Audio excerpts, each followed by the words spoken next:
Meanwhile, at the facility, Jake's Aunt Abigail has come to visit Jake, but she is not on the approved visitors list. That's why Clea tells Abigail that she can't let her visit Jake without Martin's approval. Abigail gives her a tablet that she brought for Jake and asks her to call Martin while she waits. On the other hand, Martin is going to the place that Teller's daughter told him about. There, he tries to use the key, but it does not work. A man from inside asks Martin who he is. Martin says that he is Arthur Teller's friend. The man asks for $1,000 for entry. Martin leaves and, after a little while, comes back with the money. The man opens the door and lets Martin in. Martin finds himself in a high-stakes underground poker game. Martin asks the card dealer named Stacy if she knows Teller. Stacy tells Martin that Teller always used to bet on cards based on his numbers sequence, but they never used to work. After seeing a note that has "Logan loves Stacy" written on it, Stacy leaves the table and gets out. Martin goes after Stacy and asks who Logan is. He also tells her that Teller is dead. After hearing this, she tells Martin that Logan was a regular at her poker table and that she fell in love with him, but it was against the rules. She says that one day, Logan won a big amount of $200,000 and never came back. That's why she thinks that Logan used her. She says that the house runners believe that she was involved in a con with Logan and are making her pay back the amount in full. She tells Martin that Logan was a math professor somewhere and that Teller and he used to talk about numbers all the time. Martin asks where he can find Logan, but Stacy doesn't know about his current location. While Martin is standing there, he receives a call from Clea telling him that Jake's Aunt Abigail has come to visit Jake. Martin asks Clea not to let Abigail see Jake and rushes to the facility. Martin enters the facility and tells Clea that Abigail is only here to take Jake away from him. Abigail hears this and tells Martin that she has filed a petition to become Jake's legal guardian. She tells Martin that if he goes against her in front of the review board, then the state will send Jake away from both of them. However, Martin tells Abigail that he will never let anyone take Jake away from him. In the next scene, Martin goes to Jake, who is looking at math problems by a professor named Logan Coatweiler. He realizes that Jake wants him to meet Logan and then leaves to find him. Martin goes to Professor Logan's office only to find him unconscious on the floor. He looks at Logan's phone and sees a frequently dialed contact, Devin Jones, whose cell number ends with 1188, and calls him. Martin calls Devin and tells him that he found Logan unconscious. Devin tells Martin that Logan is diabetic and that he needs his insulin, so Martin quickly finds the insulin and injects Logan with it. Soon, Logan wakes up. When the doctors leave after checking Logan, he asks Martin how he found him. Martin says that it's a long story and tells him about Stacy. Logan says that he was madly in love with her and that his partner Devin and he used Teller's Amelia sequence to win $200,000 and pay back the debt he incurred from the poker while trying to figure out the sequence. He tells Martin that the owners of the poker place saw Stacy and him together and thought they cheated.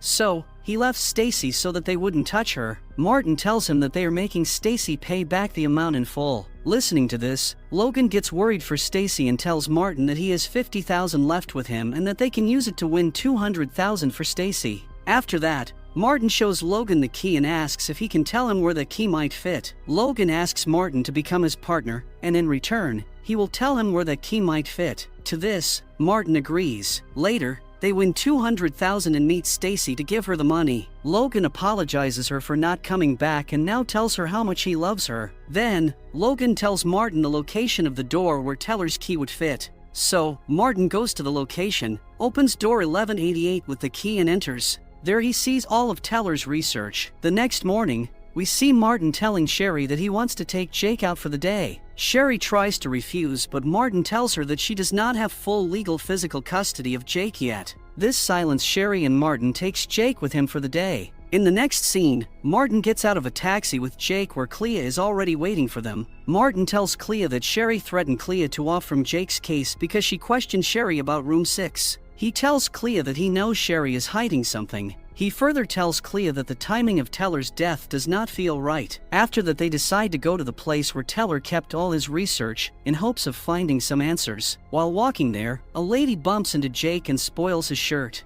I'm so sorry. I'm sorry, I didn't see him. Martin tells Clea to go to Teller's place and says that they will join her soon after changing Jake's shirt. Clea enters the room 1188 and sees a man working on diamonds who tells her that Teller was his roommate. The man is grading his diamonds and Clea asks him if he knows anything about Amelia's sequence. The man tells her that Teller used to mention a girl named Amelia. Clea tells that Teller died under mysterious circumstances and asks him if he knows Amelia. After seeing the man ignore her, Clea tells him that she only wants to find out the truth behind Teller's death. At this, the man gives Clea a box of Teller's research that has a photo of a girl in it. Clea recognizes the girl from the footage she saw earlier and tells him that she saw this girl the day Teller died. The man says that this girl's name is Amelia, and that Teller used to work on this girl's number theories and that Teller's experiments damaged her brain, due to which Teller lost everything in his life. After some time, Martin and Jake reach there, and Martin asks Clea about the man in Teller's place. Clea tells him that the man's name is Avram and that he is Teller's best friend.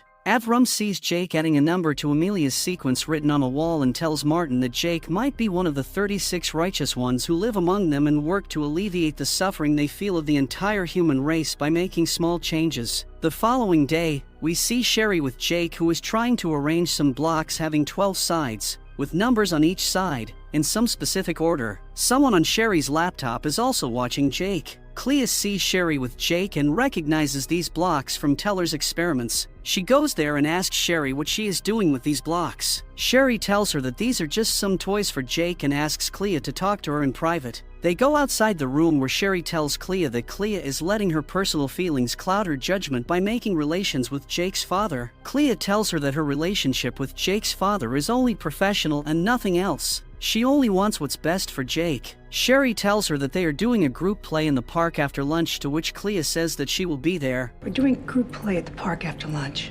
In the next scene, we see Clea in Teller's place, holding some blocks in her hands. Avram is also there. Clea asks him if he knows anything about these blocks. Avram tells her that these are 5 blocks of different shapes called the Platonic solids that are the building blocks of life itself, and each shape corresponds to a classical element that are fire, earth, air, water, and ether. Avram picks up a block that corresponds to ether and calls as the dodecahedron that has 12 sides representing the 12 zodiac signs. He says that this block is used to represent the universe itself. Clea takes out the dodecahedron from her bag to show Avram. She tells him that she saw her supervisor making Jake play with it. Avram tells her that Teller developed a method using this block to identify if someone is one of the 36 righteous ones. He says that Teller used this method on Amelia and pushed her beyond her limits, which destroyed Teller and Amelia's life. Clea thinks that her supervisor was checking to see if Jake is one of the 36 righteous ones and tells Avram that someone was also watching the test through a camera.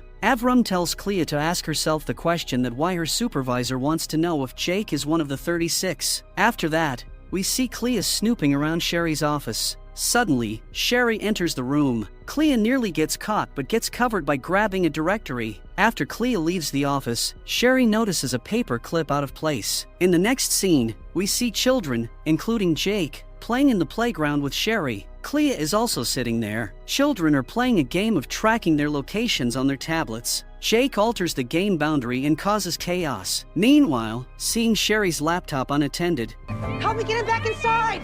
Clea seizes the opportunity to grab the laptop and checks to see who is watching Jake on the screen. After she opens the laptop, she looks shocked to discover something on it. Later that day, Clea goes to Jake's Aunt Abigail and tells her about Teller's experiment that Teller did on Amelia, causing her permanent brain damage. She says that she saw her supervisor Sherry doing the same experiment on Jake in the company of a man on the computer who was from Abigail's company named Astor Core. While talking, Clea notices a glass crystal in the shape of a dodecahedron on the table. Now, Clea is getting the full picture of the story. Abigail's company has had a target on Jake's head from the beginning. At night, Martin puts Jake to bed and leaves his room. Clea comes to Martin and tells him that Astor Core is continuing Teller's research and tells him that after Amelia they are targeting Jake now. The following day, we see Martin with Jake, who has come to Abigail to confront her about Astor Core. Abigail tells Martin that Astor Core has been after Jake for the last 10 years. She says that when Martin was away at work, a strange man named Mobius approached Martin's wife, Sarah. Mobius approached Sarah and Jake because of a standardized test that Jake took 10 years ago. When Abigail looked into Mobius, she found out that Mobius was just a front for Astor Core. Jake is sitting at a table and writing the number 2217 repeatedly in his notebook.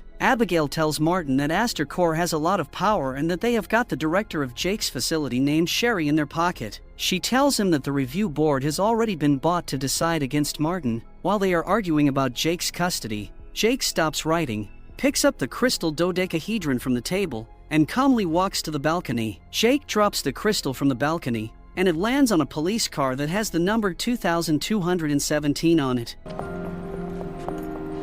Jake, come on. In the next scene, Jake and Martin are sitting in a police station. A police officer there tells Martin that social services are sending a woman named Clea Hopkins to take Jake back to his board and care facility. The police officer tells them to wait outside. Martin and Jake are about to leave the police station when suddenly Jake enters a room in the station. He takes Martin to the chief medical examiner's archive room. There, Jake spills an orange soda on the floor and hides with Martin. After that, they see a man pulling a cart coming their way. The man slips on the soda, and the records fall on the floor. So, the man leaves to grab something to clean the floor. Martin and Jake come forward. Martin sees Jake writing 2217 in his notebook. So, Martin takes out file number 2217. He finds a picture of Amelia in the file and figures that it's Amelia's case file. Later, Martin with Jake meets Clea in an alley. He shows her Amelia's file, which says that Amelia died 3 years ago in a car accident. However, Clea tells him that she saw Amelia on the security camera alive. Martin says that the whole world thinks Amelia is dead, and that is part of the reason Sherry is lying to them, too. Martin tells her that in the file, there is a petition by Amelia's family to reopen Amelia's case because they, too, believe that Amelia was alive. Martin says that Jake wants him to find Amelia. Martin decides to look for Amelia's autopsy report mentioned in the file, but Clea says that she has to take Jake back to the facility. At this, Martin informs Clea that the review board has already been paid to decide against Martin. Clea assures him that it is not possible unless all of Jake's caseworkers, of which Clea is a part, agree to that. Clea takes Jake with her, and Martin leaves to find Amelia's autopsy report. In the next scene, we see Martin posing as a lawyer, showing Amelia's file to a medical examiner. Martin asks for Amelia's autopsy report. The medical examiner sees Amelia's file and tells Martin that Amelia's car crashed and went into a river. He tells Martin that Amelia's body was in bad condition and was not able to be verified by the family, but tells him that later they verified Amelia through her dental DNA. The medical examiner gives Martin a copy of the autopsy report. After that,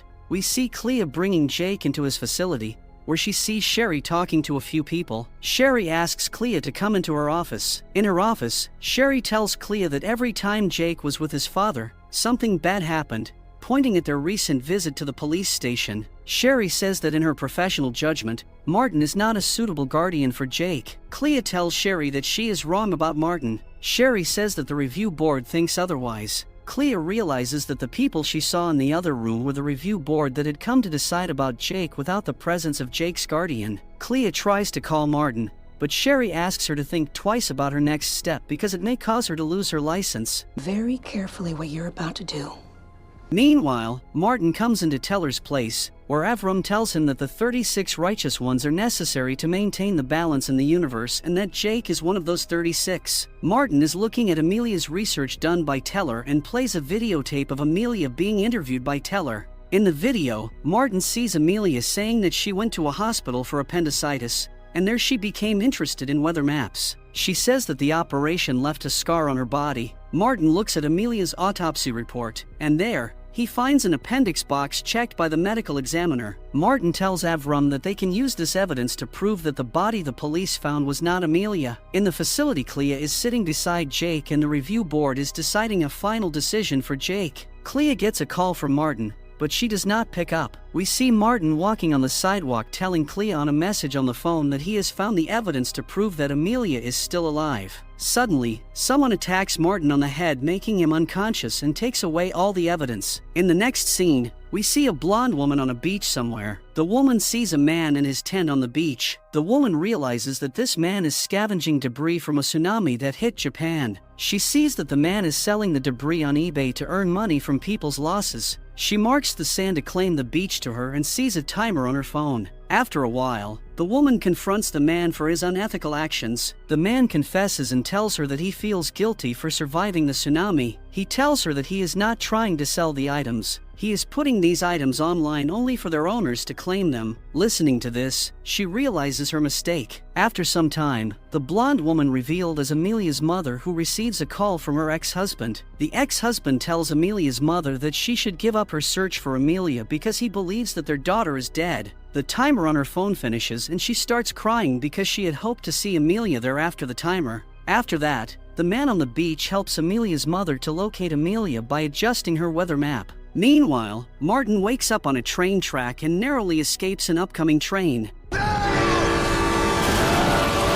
Then he quickly goes to Abigail to confront her. Martin accuses her of trying to get him killed, but she denies it. He tells her that he had the evidence to take Jake out of his facility but now has lost it. Abigail insists Martin for Jake's custody, but he refuses and tells her to take him to Jake. Martin says that he is going to get Jake out of the facility today. After some time, Martin bursts into Jake's facility. He sees Sherry and demands to give his son back to him, but there he gets to know that the police and Sherry have taken custody of Jake through a court order. Martin sees that Clea has taken Sherry's side. Clea tells Martin that she only did what's best for Jake. Martin tries to use force, but the police intervene and stop him from doing this.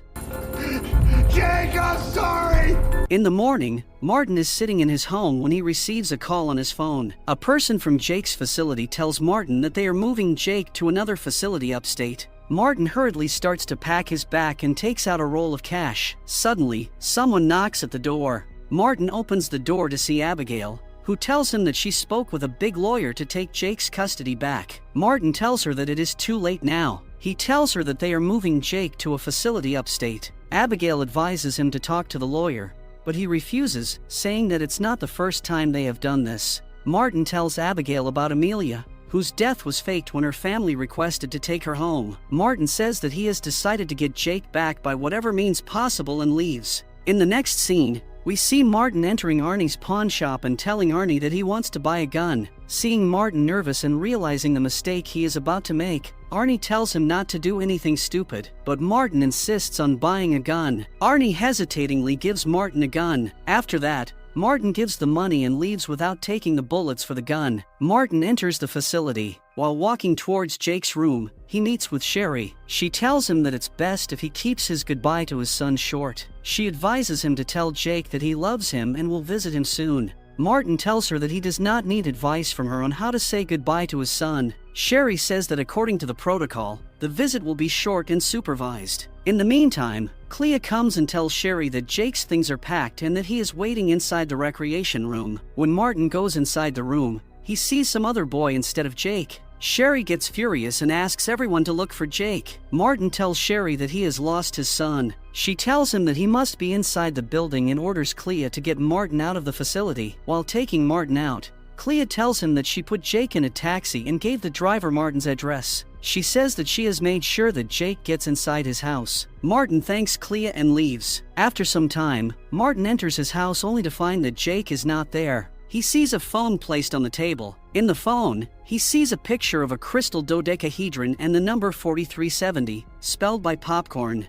He goes to his wife Sarah's grave and sees Jake sitting there. The number 4370 turns out to be his mother's date of birth. Martin sees a man in the cemetery and tells Jake that they must leave now. After Jake is done saying goodbye to her mother, they leave. In the facility, Sherry tells Clea that if she has a hand in helping Jake to escape, she will go to jail. Clea tells her that it's not the first time Jake has escaped from the facility. Also, Clea now knows that Sherry is working for the Astor Corps and she had seized Amelia in room 6. Clea also claims that Teller's death was not an accident. Sherry denies having knowledge about any of this. On the other hand, Martin takes a man's car and while driving he calls Clea to make sure that she is fine. Clea informs him that she is fine. Martin thanks Clea for everything that she has done for them. He keeps their destination secret. Jake is in the car holding the crystal dodecahedron. Clea asks Martin to say goodbye to Jake for her. We see Jake and Martin reaching the end of a perron there. They meet Amelia's mother. There, Jake holds Martin's hand symbolizing their bond.